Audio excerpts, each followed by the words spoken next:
નમસ્કાર ખેડૂત મિત્રો, હું છું પાર્થ ઠુમર અને કિસાન સાથી યુટ્યુબ ચેનલ તરફથી આપનું હાર્દિક સ્વાગત કરું છું. ખેડૂત મિત્રો, હવે આપણે જોઈએ તો કે મગફળીના વાવેતરની સિઝન શરૂ થઈ રહી છે અને આ સમયે જો કોઈ ખેડૂતને મોટામાં મોટો કોઈ પ્રશ્ન હોય તો તે છે બિયારણને પટ આપવાનો, બિયારણની માવજત આપવાનો. ઘણીવાર ખેડૂતોને પ્રશ્ન થતો હોય કે કયો પટ મારું, માર્કેટમાં તો ઘણી દવા આવે છે અને એને ધ્યાનમાં રાખી અને આજે હું તમને ટોટલી માહિતી છે એ વિડીયોના માધ્યમથી આપવાનો છું. પણ તે પહેલા મારો જે પણ વિડીયો યુટ્યુબના માધ્યમથી જોઈ રહ્યા છો તો તે મારી કિસાન સાથી યુટ્યુબ ચેનલ છે તેને અત્યારે જ સબસ્ક્રાઇબ કરો, કારણ કે ખેતીને લગતી તમામ માહિતીઓ છે એ તમારા સુધી હું અવારનવાર પહોંચાડતો રહું છું. તો ખેડૂત મિત્રો, હવે હું તમને પહેલા વાત કરીશ કે આપણી જમીન છે એમાં ફૂગનું પ્રમાણ અને મુંડાનું પ્રમાણ કેટલા પ્રમાણ મારીએ છે એ આપણને થોડા ઘણા અંશે આપણને ખબર હોય છે. તે જમીનના પ્રકાર કેવો પ્રકાર છે તેના પર પણ આધારિત હોય છે. માનો કે પિત્તવાળી જમીન હોય, થોડી કરાર જમીન હોય તો એ જમીનમાં થોડોક ફૂગનો પ્રશ્ન છે એ વધારે રહેતો હોય. ટાઈસર જમીન હોય, આછી જમીન હોય એમાં થોડોક ફૂગનો પ્રશ્ન ઘણીવાર ઓછો રહેતો હોય છે. તો આવી પરિસ્થિતિઓ ધ્યાનમાં રાખી અને આપણે કઈ પ્રકારનો પટ મારો એનું આપણે આયોજન કરવું જોઈએ. એનું કારણ એ છે કે ખેડૂત મિત્રો, આપણે પ્રતિ મણ દીઠ 80 રૂપિયાથી લઈ અને 300, 350, 400 સુધીનો પટ છે એ આપણે બિયારણનો મારી શકીએ છીએ. પણ આપણે કઈ રીતની જરૂરિયાત છે તે આપણે જોવું જોઈએ. તો હું ખેડૂત મિત્રો પહેલા વાત કરીશ કે જે પણ ખેડૂત મિત્રોને મુંડાનું પ્રમાણ ઓછું રહેતું હોય છે અથવા તો કાળી ફૂગ આવે છે તેનું પ્રમાણ ઓછું રહેતું હોય તો તે ખેડૂત મિત્રો છે તેને કેનો પટ મારવો જોઈએ. તો ખેડૂત મિત્રો હું વાત કરું કે તેમાં એક આપણે જોઈએ તો કે નિયોનિક્સ કરીને આવે છે, જેમાં ઇમિડા અને હેક્ઝા બંનેનું મિશ્રણ આવે છે.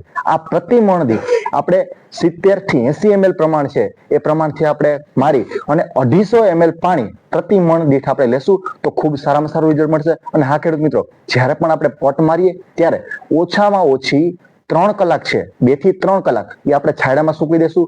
કમ્પ્લીટ સુકાઈ જાય ત્યારબાદ જ વાવેતર કરવાનો આગ્રહ આપણે રાખીશું. આ મેં તમને જે વાત કરી એ આપણે રેગ્યુલર ખેડૂત મિત્રો છે જેને ઓછો પ્રશ્ન સાવ રહેતો હોય, સાવ નહીવત રહેતો હોય તો આપણે નિયોનિક્સનો છે એ આપણે ઉપયોગ કરી શકીએ છીએ. જે ખેડૂત મિત્રોને થોડો પ્રશ્ન રહેતો હોય છે તે આપણે એફએસ ના નામથી ઓળખીએ છીએ, થાયોમિથોક્ઝામ એફએસ. તો આનું પ્રમાણ છે 70 ml પ્રતિ 1 મણ દીઠ. તો આ છે એ આપણે મુંડામાં ઉપયોગ કરી શકીએ છીએ અને તેની સાથે કોઈ પણ ફૂગનાશક છે એ આપણે લઈ શકીએ છીએ. તેમાં સાપ પાવડર આવે છે તેનો પણ ઉપયોગ કરી શકીએ છીએ 50 ગ્રામ પ્રતિ મણ દીઠ, અને અથવા તો જે જટાયુ નામનો જે પાવડર આવે છે એ જટાયુ પાવડર છે એ આપણે 50 ગ્રામ પ્રતિ મણ દીઠ પણ ઉપયોગ કરી શકીએ છીએ. તો આ બંનેની જોડી પણ આપણે કરી શકીએ છીએ. તો ખેડૂત મિત્રો, આ મેં તમને જે વાત કરી એ આપણે જોઈએ તો કે જે ખેડૂત મિત્રો થોડો ઓછો પ્રશ્ન રહેતો હોય તો તે આ ઉપયોગ કરી શકીએ છીએ. હવે ખેડૂત મિત્રો એક વાત કરું તો કે પીસીટી નામની જે પ્રોડક્ટ આવે છે જેમાં 3 ટેકનિકલ મિક્સમાં આવે છે, પાયરાક્લોસ્ટ્રોબિન, થાયરમ અને ક્લોરથાઇડિન. તો આ ત્રણેયનું મિશ્રણ છે આમાં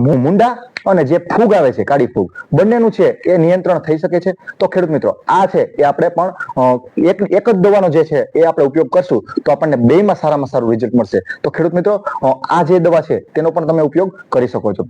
હવે ખેડૂત મિત્રો, જે પણ ખેડૂત મિત્રોને થોડોક પ્રશ્ન વધારે રહેતો હોય, ફૂગનો થોડોક વધારે રહેતો હોય તો તેના માટે હું વાત કરું તો તેના માટે આપણે છે એક વિટાવેક્સ આવે છે જે કાર્બોક્સિમ અને થાયરમનું મિશ્રણ આવે છે.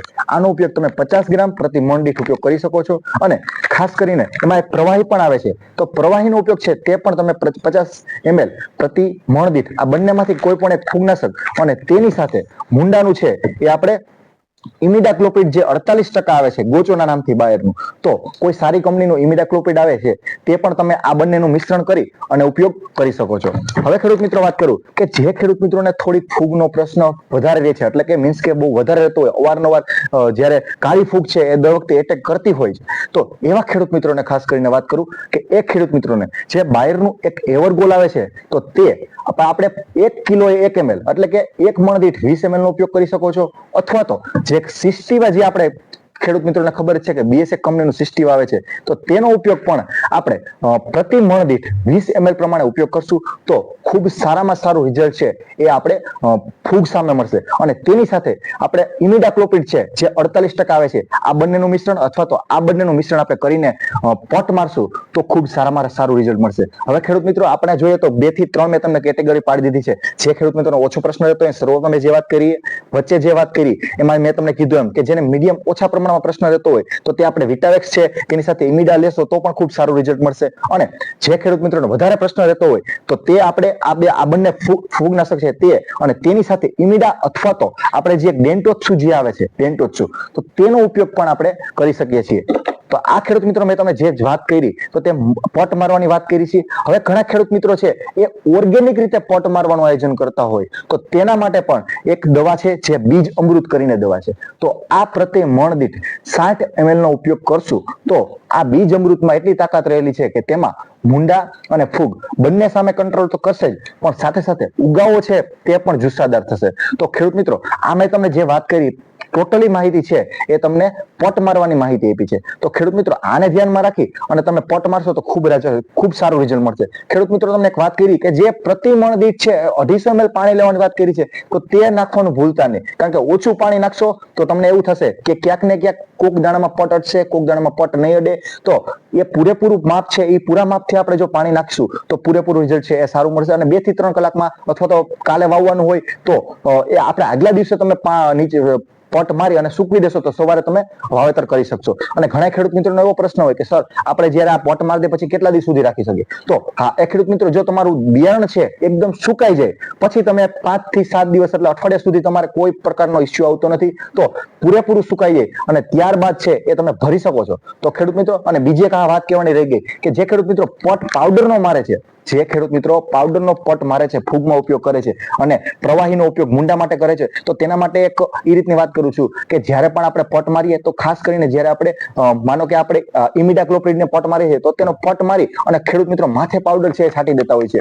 તો ખેડૂત મિત્રો મારી એક ભલામણ પ્રમાણે એવું કરશો કે જ્યારે પણ આપણે નિલાયમનો કે આપણે કોઈ પણ થાયોમિથોક્ઝામ એફએસ હોય એનો પટ મારી દે અને કમ્પ્લીટ થઈ જાય પછી હુકાઈ જાય પછી જ્યારે માનો કે વાવેતર કરવાનું છે ત્યારે આપણે આ પાવડર ખાલી ઉપરથી છાંટી દેશું તો ખૂબ સારું રિઝલ્ટ મળશે. ઘણી એવું થશે કે જ્યારે પણ આપણે માનો કે પટ માર્યો છે ભીનો અને માથે પાવડર નાખશું તો કોપડી છે એ ચોટી જશે અથવા તો જે ક્યાંક આછું થાય ક્યાંક ઘાટું થાય, જ્યાં પાવડર પડ્યો છે ઘાટા દાણા થાય, જ્યાં પાવડર નથી પડ્યો એ આછા થાય. તો એના કરતા જ્યારે પણ સાવ સુકાઈ જાય અને ત્યારબાદ પાછળથી આપણે પાવડર નાખશું તો પણ ખૂબ સારામાં સારું રિઝલ્ટ મળશે અને બધા જ દાણા છે એ એકદમ વ્યવસ્થિત પટથી થઈ જશે. તો ખેડૂત મિત્રો આ જે આપણે પટ આ રીધમથી મારશું તો ખૂબ સારું રિઝલ્ટ મળશે. ખેડૂત મિત્રો આવી માહિતી તમને જો ગમી હોય તો બીજા ખેડૂત મિત્રો છે તેને પણ શેર કરો, કારણ કે તેને પણ ઉપયોગી બનશે. અને આવી જ માહિતી છે એ જાણવા માટે એક ખેડૂત મોલ એપ્લિકેશન છે તેને ડાઉનલોડ કરવાનું ભૂલતા નહીં, કારણ કે આવી તમામ માહિતીઓ છે એ અમે ફ્રીમાં ખેડૂત મોલ એપ્લિકેશનમાં અવારનવાર આપતા રહેતા હોય છે. તો ખેડૂત મિત્રો કિસાન સાથી યુટ્યુબ ચેનલ છે તેને સબસ્ક્રાઇબ કરવાનું ભૂલતા નહીં, કારણ કે આવી અવિનવી માહિતી છે હું તમને રેગ્યુલર આપતો રહીશ. ખેડૂત મિત્રો આપનો ખૂબ ખૂબ આભાર.